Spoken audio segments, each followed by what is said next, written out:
name is Harshal. In this video, we are going to talk about the another important concept of object-oriented programming, which is nothing but your polymorphism.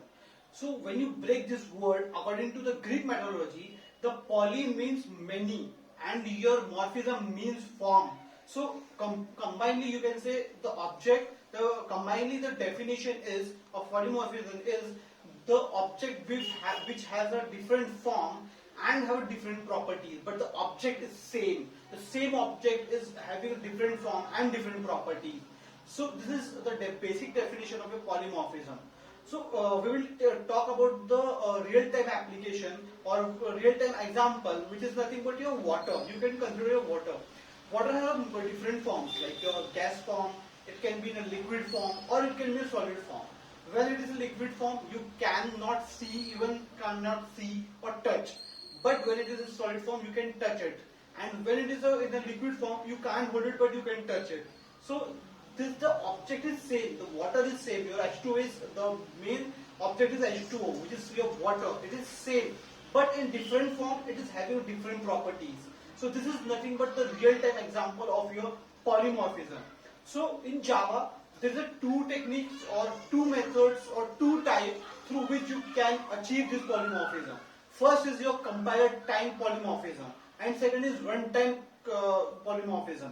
So first we'll talk about the compiler time polymorphism, which is nothing but your method overloading. As we have talked in previous video as well, your method overloading is nothing but which have a same method name but different parameters or different types of parameter which is used to overload the method. Suppose there is a class A and class B having a same method student data. So in first I am giving the name and IDs. In second one I am giving the roll numbers and their attendance percentage, right? So the parameter type is different.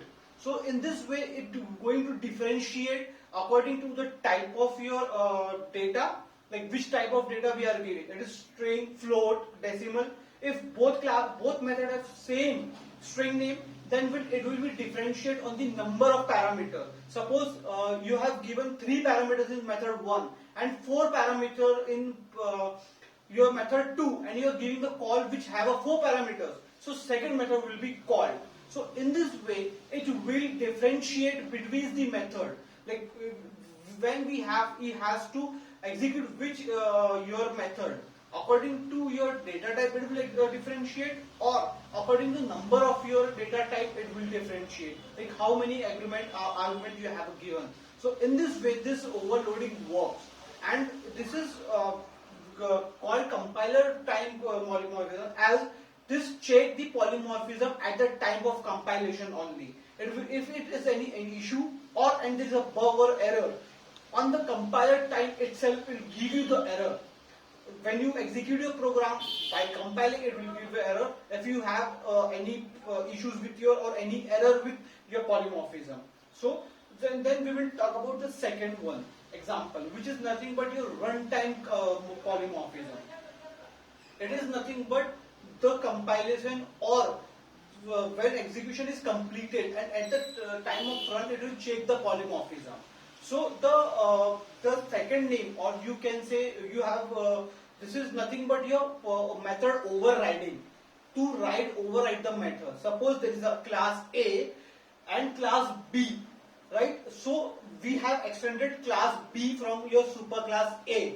So when we have given the same method with the same name and same structure, suppose there is a class A which have a student data, which name and roll number. B also have a data which is your roll number and name, which has the same name, and method name is also same, student info, student info.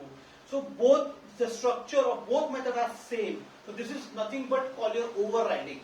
So when you execute your overriding, so it execute the child class. It will hide your superclass like this. So this is nothing but your overriding methods. It is nothing but you are hiding your over method, and the child classes modify according to their need of the method of subclass. So this is your runtime polymorphism.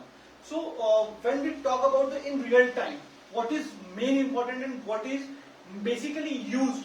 So basically you use mostly you will use the compiler polymorphism, because suppose you have developed some application, so when you check while compiling you will get the error, but when you have executed your program using runtime compiler, so when you develop the application given to the user, then at that time that runtime you will give the error, which is the most dangerous part. So the mostly compiler time is used. So this is all about your polymorphism. Thank you.